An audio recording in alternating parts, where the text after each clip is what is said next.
On March 30th, 2026, Super Mario Bros. Speedrunner Nifsky, a multi-time former world record holder of the any percent category and the current world record holder in the other five main categories on the SMB1 leaderboards, uploaded a video to YouTube titled, "They Changed the Rules to Sabotage My Task Tie Progress."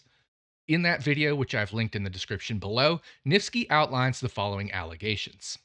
There is significant evidence indicating that the current any percent world record holder, a Verge 11, conspired with other community members to ban input swapping with the primary intent of sabotaging me and derailing my progress towards a full game any percent task tie. Now, these are serious allegations, and while I won't dive into the personal conflict between the parties involved, nor will I talk about how the ruling went down, I do want to address the specific ruling of banning input switching itself, so that's what this video will focus on. But before we do so, you might be thinking, who am I? Why am I talking about this? And why should you care what I have to say on this matter? We'll start with the answers to those questions first so you understand why I'm making this video and why I'm extremely qualified to speak up about this issue. Then we'll dig into the details of the ruling and what I think should be the proper outcome to resolve this controversy. If you don't care about my background and just want to dive into the issues themselves, I totally get it, and you can click the timestamp in the video description or the pinned comment that will take you right to the keyboard and controller chapter of this video, where I start to talk about the specific issue at hand. For those who don't know me, welcome to my YouTube channel Fast Idiot Boss, which is also my speedrunning focused handle on Twitter. But in the speedrunning world, I'm primarily known as Tecate, which is the name of my Twitch channel and my speedrun.com accounts. I started speedrunning in 2018, and my first game of choice was in fact Super Mario Bros. In November of 2018, I became just the seventh person to achieve a time of 4 minutes and 56 seconds, moving into fifth place on the SMB1 Any Percent leaderboard behind three former world record holders, Sumwest, Cosmic, and Darbian, as well as another top-level Mario runner named Roy LT. What was unique about my run, however, was that I was the first person to accomplish a time of 4:56 or better using a keyboard instead of a controller. That's because when I got into speedrunning, I did not have an NES. As a child, I did, but that was 3 decades ago, and I'm assuming somewhere along the way the console went with one of my siblings. So when I got back into playing NES games for the first time in decades, my options were either to buy an NES or use an emulator. Since emulators were free and easy to download, that's the avenue I chose to speedrun Super Mario Bros. And as someone who is not even a gamer for almost a decade thanks to grad school and work, I didn't even have any controllers to use with my emulator, so I played on my computer's keyboard. After my Super Mario Bros. Success, I moved on to the game's sequel, the Japanese version of Super Mario Bros. 2, better known as The Lost Levels, or SMB2J. On February 7th of 2019, I achieved my first 2D Mario main category world record when I took the SMB2J Any Percent world record from Sumwest with a time of 7 minutes and 57.514 seconds. I went on to set the world record 6 more times in that category, swapping the world record back and forth a couple of times with my friend Cosmic, who I was excited to see come back to SMB2J Any Percent after some years off. I finally lost the SMB2J Any Percent world record for good on December 18th, 2020, when some runner by the name of Nifsky didn't just break my world record, he completely smashed it by almost 1.5 seconds, an unheard of amount at the time. When he broke my record, I had already moved on to other games. Those other games I played would all use original controller and console since I finally purchased a few NES consoles. I hit the top levels of some of those games, namely Chip 'n Dale Rescue Rangers, Metroid, and The Legend of Zelda, among other games, achieving major milestones in each game. That includes setting the Any Percent world record in Chip 'n Dale, naturally as Dale, which is actually the third most speedrun game for the NES behind the original Super Mario Bros. And Super Mario Bros. 3. So I think as a player, I'm pretty qualified to talk about this, but I was also a moderator of the SMB1 and SMB2J leaderboards for 5 years from 2019 to 2024. During my 5 years as a moderator, I was directly involved in multiple decisions that had to be made in the past on rule changes and on adjudicating controversial speedruns submitted to the leaderboards. I'll quickly go through 2 major decisions as a moderator and how those decisions I took both align with the goal of leaderboard integrity. After that, we'll dive into the input switching situation. The first case comes in SMB2J when on May 4th of 2020, speedrunner Lekukie submitted a claimed world record for the Any Percent category. At the time, Cosmic and I were trading the world record back and forth, but it was Cosmic who held the world record of 7 minutes and 56.565 seconds when Lekukie submitted his run. Lekukie's claimed world record was 3 frames faster than Kosmic's, with a time that would have been 7 minutes and 56.515 seconds, or 0.05 seconds faster than Kosmic's run, a razor thin margin. However, a couple of strange things stood out in Lekukie's run. Notably, the live split timer he used for his run and the time of the gameplay in the video itself came out to a run of around 7 minutes and 57.04 seconds, a full half second slower than the claimed time. It was also odd that this submitted run came seemingly out of nowhere. It was Lekukie's very first submitted speedrun of the category. Certainly, it is extremely rare for a runner's first submission to a hotly contested game and category to be a claimed world record. So naturally, the moderator team of which I was a part of investigated this run. And in fact, I was actually the moderator who was tasked with putting together this document that outlined our decision. During the investigation, one thing that came to light was that Lekukie had cheated speedruns for a different game in the past, which clouded the situation further. At the time, with what we knew, and with the intention of making a timely decision, the moderating team could not accept Lekukie's run to the leaderboard, but if we did, we would have to do it with the modified time of around 7 minutes 57.04 seconds due to the frame rate discrepancy of his console, which would not have been faster than Kosmic's record of 7 minutes 56.565 seconds. The moderating team specifically stated if new evidence came out one way or the other, we were open to either fully rejecting or fully accepting Lekukie's run to the leaderboards instead of leaving it in purgatory. And I'm happy to say that all ended with a positive resolution. As time passed, and as more technical details of the situation became known, and as Lekukie's gameplay and skill were proven to be at the highest levels across both SMB1 and SMB2J, the decision was eventually made to approve Lekukie's run to the leaderboards as there was full confidence the run was legitimate. I like Lekukie and I'm glad it all worked out in the end. I always want to see speedrunners be successful because anytime anyone sets a personal best, it means they've achieved a new level of success and that should be celebrated. In the final paragraph of that investigation document, the first sentence of that paragraph states, quote, "I think we can all agree integrity of the leaderboards is paramount," unquote. A second major decision I was involved with occurred on January 13th, 2024, when Kosmic submitted what would have been a world record to the SMB2J Warpless category with a time of 21 minutes and 15.35 seconds, which beat his previous time of 21 minutes and 16.048 seconds by about 7/10 of a second. There was just one problem. The recording had no game audio. There was microphone audio, but the gameplay itself had no sound. In his submission, Kosmic explains that he, quote, muted my desktop audio so I could listen to podcasts while doing attempts on an alt stream. I forgot to unmute, unquote. It's also important to note that Kosmic only submitted this run after he got another run in this category with an even better time that did have game audio and was approved to the leaderboard. He only submitted the run with the missing game audio for the sake of preserving the true world record progression. In his submission notes, Kosmic further goes on to explain that he, quote, asked people in the Discord to tell me something to do afterwards, end quote. You might wonder what this means. This is a common practice in the SMB1 and SMB2J communities that when a new world record or high-level PB is achieved, that those watching, be it in Twitch chat or, in this case in Kosmic's Discord, will instruct the runner to do something after the run, like fall down the third pit, get hit by the second buzzy beetle, or go to a specific level. The runner then does this to validate that they are not doing anything pre-recorded and that this is indeed true gameplay. Kosmic's Discord instructed him to do a wall jump, grab the star, then grab the final power-up of the 1-1 level, which Kosmic does before ending his recording. However, in part because of the Lekukie situation from several years earlier, the leaderboard rules were previously updated to require game audio with any submission as a way of helping to ensure a run was not cheated. Now, to be clear, nobody was accusing Kosmic of cheating. He legitimately played a speedrun, just didn't realize his game audio was muted, and submitted the run to see if anything could be done about this unique case given the game audio rule. The moderators, including myself, debated what to do with this run.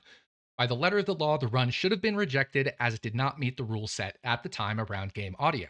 But the moderator group has taken decisions of leniency in the past, especially in the case of newer runners submitting slow times for their first speedrun who probably didn't fully understand some of the rules. But obviously, Kosmic's not a new runner, Kosmic knew the rule set, and technically did not abide by those rules. Simple as that, right? Well, I fully agree by the letter of the law, meaning the rule set, that Kosmic's run should have been disallowed, and that's ultimately the decision the moderators made. But a few of us, including myself, had a different argument. My personal view was about what really took place. Did Kosmic's run legitimately take place? Did he legitimately play the game? beat it and set what would have been a new world record? Objectively, yes, he did, and every single moderator agreed with that. In my personal view, I thought the run should stand because in actual reality, the SMB2J Warpless category was beaten faster than it had ever been beaten before, and everyone agreed the speedrun actually took place. To me, that's an actual world record regardless of whether the game sound was accidentally muted or not. If you actually played the game and did it faster than anyone else, that's a world record in my view. We discussed changing the rule set, but that was a no go. We discussed allowing an exception as we had done in the past with newer runners, but that was also a no go, especially because some moderators didn't want to appear as it being favoritism towards Kosmic, who is not only a top level runner, but also a moderator of the game himself. But I was of the view that if a similar situation happened to any legitimate runner, top level or not, moderator or not, who clearly made an honest mistake with the game audio, but otherwise very clearly legitimately played the speedrun, I would have voted the same way to approve the run. Now, don't get me wrong, I 100% see the other side of the argument. I just didn't then and still don't agree with the decision that was made, and that's okay. The whole point is, I base my views and decisions off what I believe to be truly legitimate speedruns that best uphold the integrity of the game. These decisions are hard, they aren't made willy nilly, and they require a lot of depth, discussion, and compromise. I hope that's what we'll see with this new situation involving the input switching debate going forward. So, with my background and qualifications out of the way, that brings us to the technical section of this video. As I've outlined, I'm well qualified, maybe more qualified than only a small handful of people, to give my thoughts on this situation. Since I'm not a part of the moderating team and I'm also not a community consultant for this decision, this is purely my unsolicited opinion and thoughts. To begin with, let's talk about playing Super Mario Bros. On the keyboard compared to playing it on a controller and the debate around that. In my opinion, as a high level player on both, there is essentially zero advantage to using a keyboard over a controller or vice versa in Super Mario Bros. Some techniques, like the movement at the start of the 8-4 level that's required to tie the tasks, are easier on a controller. But other things, like holding down plus right, which is a technique frequently used to set up certain tricks in the game, are fundamentally easier on a keyboard. You just press the keys that are binded to the down and right inputs. But on a controller, it's a lot easier to quote unquote drop one of these inputs thanks to the nature of the D pad on a standard NES brick controller. In the end, the two methods of gameplay roughly balance out, and I believe there's mostly a consensus agreement among the top players that this is the case. If there wasn't, the community would have already split these into different categories a long time ago, just like some other games do. In a video made by Super Mario Bros. Speedrunner and elite NES Tetris player Eyeball titled Keyboard vs. Controller, Mario Speedrunning's Biggest Debate, in which I've linked in the video description below, he says he thinks keyboard and controller are pretty much equal. Also in that video, several top runners of Super Mario Bros. Come on to talk about their preference. Notably, none of them say they think there is a distinct overall advantage to playing on a keyboard or a controller. They all largely agree that it's a matter of preference. So when we consider whether input switching should be allowed or banned, consider that there is a grand consensus in the SMB1 community itself that there is no inherent advantage to using either method of gameplay. There's a very different and totally fair debate on whether you, the listener, personally think keyboard is an unappealing method of gameplay and that the quote-unquote true world record should only be allowed on original hardware, and I would not blame you. It does remove a bit of the romanticism and nostalgia from it all, but at the end of the day, this is a speedrunning leaderboard where people are competing to beat the game the fastest, not necessarily in the most elegant way. In the end, the Super Mario Bros. Speedrunning community gets to police itself, and the community has definitively chosen to accept keyboard and controller as equals, and the use of a keyboard has ultimately proven to be good for the health of the Super Mario Bros. Speedrunning community and a net positive, even if some spectators don't like it. And frankly, if you don't like it, you don't have to watch it. With that out of the way, but before we get to the input switching decision itself, I want to discuss another ruling the moderating team made recently. Notably, on October 28, 2025, just 5 months prior to the recent input switching ban, it was posted in the news portion of the Super Mario Bros. Page on speedrun.com that input switching was allowed as long as it was between one keyboard and one controller, and that swaps only occur either in between levels or during pipe transitions. While this is the ruling that would ultimately get reversed through the means Nifsky alleges a Verge unjustly influenced, there's actually more to this October 2025 ruling that we need to dive into. Specifically, the third bullet point, which reads as follows. Number 3. All controllers/keyboards that are used must have debounce less than or equal to 17 milliseconds, or all controllers/keyboards that are used must have the same debounce setting, rounding to the nearest frame. So, what is this term debounce? On a keyboard, debounce is used to prevent unintended repeated inputs. Without debounce, if you tried typing on a keyboard, it would be next to impossible to type well thanks to unintended double or even triple button presses, because despite how it feels to us as we type, the keys on a keyboard can wiggle or bounce as we push them down and release them, and that can set off multiple triggers in a single press. On a keyboard, this is extremely easy for this to occur with no debounce. Instead, debounce sets a minimum period of inactivity for a button so that once it is pressed, it cannot be triggered again in that time frame. So in theory, keyboard players were at an advantage if they tuned their debounce settings correctly, specifically in the area of one frame jumps. I personally never tuned the debounce on a keyboard myself, I just always used the keyboard's default setting. But it has been common practice for several years now, especially at the top levels, that some keyboard players do adjust their keyboard's debounce settings to roughly match the frame rate of the game. By doing so, they can guarantee that anytime they just barely press or flick the key that is binded to the A button, which allows Mario to jump, that Mario would do the minimum jump possible, which we call a one frame jump. If the debounce setting was set to a shorter amount of time than one frame, it is possible that the button press would be so fast its duration would last in between frames and thus no jump would occur. Alternatively, if the debounce time duration was set too long, it's possible an intended one frame jump could last for 2 or more frames. Now, the original NES controller does not use debounce. That means speedrunners playing on original hardware with an original NES controller could theoretically flick the A button so fast that the input effectively only occurred between frames and Mario would not jump at all. This is what we call getting zero framed. Keyboard players had an inherent advantage built in that they could never get zero framed if their debounce was correctly set, but players playing on native hardware original to the game could get zero framed and were at a technical disadvantage as they'd lose more runs just by being too quick with their button presses, while keyboard players never had to deal with that. But let's look at the ruling again. Bullet point number 3, if we read it again, says all controllers/keyboards that are used must have debounce less than or equal to 17 milliseconds, or all controllers/keyboards that are used must have the same debounce setting rounding to the nearest frame. But if the NES controller doesn't use debounce, why is the word controllers used in that ruling? Well, to keep up with keyboard, some top level speedrunners have started using custom built controllers with debounce, which has re leveled the playing field once again with a keyboard in the area of one frame jumps. So, just 5 months prior to the vote that banned input switching, there was a previous vote that ruled in favor of input switching by an 8-to-1 margin and also specified debounce was allowed for both keyboard and controller. That's important because if the integrity of the game is of the utmost importance, then these rulings just 5 months ago are rulings that tell us something about the leaderboard standards. Specifically, the debounce ruling means moderators approved something, namely debounce, that isn't native to the original hardware. In other words, it's been determined debounce does not ruin the integrity of the game, just like using an accurate emulator does not ruin the integrity of the game, just like using a keyboard does not ruin the integrity of the game according to the rules. So, if we're already allowing things that aren't native to the original hardware, including emulation, keyboards, and non native controller modifications, and these all, according to current rules, do not ruin the integrity of the game, then in my opinion, switching between two different input methods that are otherwise perfectly legal by the rules should also fall under the umbrella of not ruining the integrity of the game. By input switching, all a speedrunner is doing is switching from one approved input method to another approved input method, and if it's a custom built debounce controller, then both input methods aren't even native to original hardware to begin with. But we've already stated that these methods individually are approved and that there's no inherent advantage for either method. That means the only quote unquote advantage gained by input switching is the advantage of being good enough to use both methods, and to me, that's a skill issue. Also, I do want to talk about input switching on the NES itself. I actually have used a custom built keyboard on an original NES console. YouTuber and streamer Dash Retro, who you may know from recently cracking the case of a cheater in Final Fantasy VII, actually built me what he dubbed the NES Keycon, essentially a prototype keyboard that plugs directly into the NES controller port. With this device, in theory, I could have played on a controller, then switched to a keyboard on the actual NES itself during a speedrun. But there are issues with switching controllers on the NES, as I once found out myself.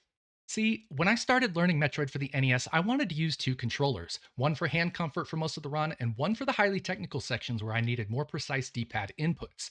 These were both standard NES controllers as issued by Nintendo, one that's dubbed the Dogbone, which I used for hand comfort, and the other, the standard NES Brick controller, which gave me a more precise set of D-pad inputs. The very first time I switched between these controllers in the middle of Metroid, I completely broke the game.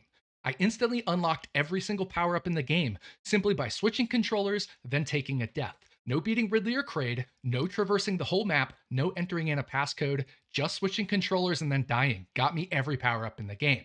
Essentially, I created a hardware glitch from this controller switch, so the native way of switching controllers does sometimes have issues, but I was unable to replicate this game breaking glitch in Metroid upon further testing. Additionally, when I switched between controller and the NES keycon while playing Super Mario Bros., I never experienced any glitches, but admittedly, it's not a huge sample size of gameplay either. Now, I should also mention that in theory, a third party input switcher can be used directly with the NES itself, which of course is another gray area. I don't know of anyone doing this, but I'd assume it's possible on original hardware. Regardless, as things stand, the Super Mario Bros. Speedrunning community has already accepted things that are not native to original console, namely keyboard, software and hardware emulators, as well as debounce on controllers. So, in my opinion, the issue of input switching between two completely and totally approved methods of play pales in comparison to the fact that something like hardware debouncers are even allowed. And as someone who has played at the highest levels of various Nintendo games on both keyboard and controller, I have absolutely zero problem with runners switching inputs mid run between two approved methods of gameplay. Like I said, then it just comes down to a skill issue, and that's exactly what speedrunning is being skilled enough to play the game as fast as possible. It's still Nifsky pressing those buttons on a controller or a keyboard. It's still a Verge pressing those buttons on a keyboard. And a Verge has the opportunity to use input switching just like Nifsky does. So, what do I think should be done now that we've looked at everything? And I'm not talking about punishment or any of that sort. I'm not going to touch with a 100-foot pole any of the allegations or claims made on a personal level between the parties involved. I just want to talk about what needs to be done to resolve this input switching situation from an integrity of the game perspective by the Super Mario Bros. Speedrunning community. To me, there are three paths forward.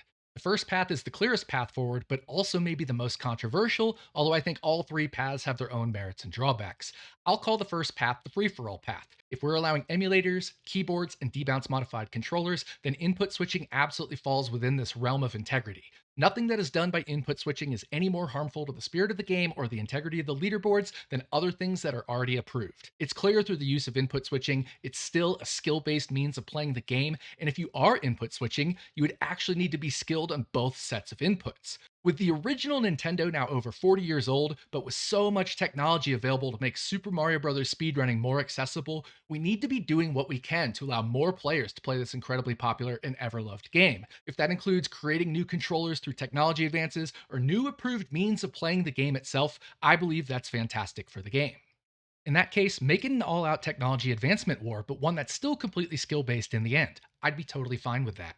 The main drawback here, of course, is the obvious continued drift away from how this game was originally played. 40 years ago, all we had was a hard ass NES brick controller, a Nintendo, and the game itself. There's also the issue of pay to win, but we're already sort of in the realm of pay to win with customized keyboards, debounce controllers, input switchers, and more. At the end of the day, you could buy all the technology in the world, but it still requires skill to do everything. I know now that I'm in my mid 40s, well past my prime, there's no way I could tie the task no matter what technology I had. I just don't have the consistency and skills that are required anymore. The second path we can choose to go down is what I'll call the split 'em up path, and that's exactly as it sounds. Split everything up so you're only competing against others that use your same technology. But I believe this is far more divisive and negative for the Super Mario Bros. Speedrunning community, and I definitively believe for the health of the Super Mario Bros. Speedrunning community, this is not the path to go down. But I do concede it would satisfy the purists, most of whom aren't actually a part of the SMB1 speedrunning community and are just outside noise. This path would mean keyboard runs are a different category from console runs, that debounce controller runs are separate from original controller runs, that emulator runs are different from console runs. That means tying the tasks or holding the any percent world record would have a completely different meaning in the future, as it would be a clear split in the leaderboards and in the Super Mario Bros. World record lineage itself. I do not support this avenue, and I believe the Super Mario Bros. Community as a whole doesn't believe in it either, but I would be remiss if I didn't at least mention it. The third path is the in between path, kind of a compromise between paths 1 and 2, and it's the path we already live in. In this path, instead of separating all technologies into their own leaderboard category or allowing an all out technology war, the Super Mario Bros. Community as a whole, not just a select set of moderators with potential biases towards certain top runners, finds a compromise on where and how technology gets used or limited. That would have to include everything such as emulators, keyboards and controllers, the use of debounce, input switching itself, and possibly much more. This is the murkiest path forward because coming to an agreement on all of this could prove to be incredibly difficult. but it may also be the most sustainable path for the health and integrity of the game. Still, some issues could arise. Would a rule be required that all technology used be commercially available rather than custom made for a small subset of runners? What level of debounce should be allowed? Specifically, if debounce is turned off on a keyboard, it could render speedrunning Super Mario Bros. Completely impossible thanks to the notorious wiggle or bounce of a keyboard, which would constantly give double or even triple inputs on the same button press. And should debounce even be allowed on a controller? What about input switching? And surely, there are other issues that I haven't even thought of that may come to light in the community discussion on this topic. Unfortunately, this is a massive undertaking, and unfortunately, it may put a screeching halt to the task tie battle for the time being until this is all ironed out. But it may also just be the revolution this community needs, hopefully for the better. In my personal opinion, either the first path of an all out technology war or the in between third path with a set of compromises on rules is acceptable. The third option is obviously preferred, and I do believe that's the direction that will be taken, but as I said, it is going to be a tough road ahead. Regardless, whether the first or the third path is taken, I believe input switching should be allowed if it is between two approved methods of playing the game. Then it just comes down to skill, and the whole point of having speedrunning leaderboards is to display who has shown the most skill in beating each particular speedrun category. To me, input switching doesn't harm the integrity of the leaderboards, and it still takes extreme skill to tie the task regardless of how you play the game. So, my advice to anyone wanting to tie the task, go achieve the necessary skills. When I think of Super Mario Bros. Speedrunning, I think of the history and evolution behind the any% speedrun. From OG Japanese speedrunners to the Twin Galaxies era with legends like Scott Kessler, Trevor Sagan, and Andrew G, to eventually Andrew G changing the game himself by introducing glitches into the run. Subsequently, a world record was eventually set on emulator by Blubler. Then, while legends like Darbian, Cosmic, Sumwest, and Tavenweb continued to push the record down, the rise of keyboard play made its presence felt, ultimately resulting in keyboard world records from both Nifsky and Averge. To me, input switching and hardware debounce are just natural extensions in the evolution of a long history of Super Mario Bros. Speedrunning. Also, I know as a participant myself that there was a camaraderie among the players when I played. We rooted for each other, we built amazing friendships, and we pushed the game forward together. I'm just as curious as the rest of you about the direction this will go, but I do hope all parties involved, including players, moderators, community consultants, and more, do so with the best intentions for the health of Super Mario Bros. Speedrunning and the integrity of the leaderboards, and do so without bias towards any particular players on any side of the issue.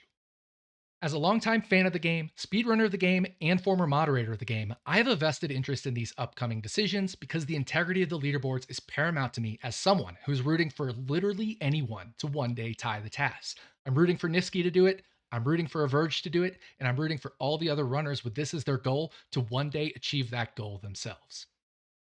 Thanks everyone for tuning in, and while I don't plan on making more YouTube content outside of just uploading my speedruns from my Twitch channel onto here, I do have big plans for my own speedruns, including a future return to SMB2J any% at some point. No, I'm never going to beat Nifsky's record, I'm far too old to do that, but I would like to get the elusive 754 that I never got in my heyday. If you'd like to follow along, head over to Twitch and follow me over there. A link to my channel is in the video description. I appreciate each of you that took the time to watch this, and I wish you all well.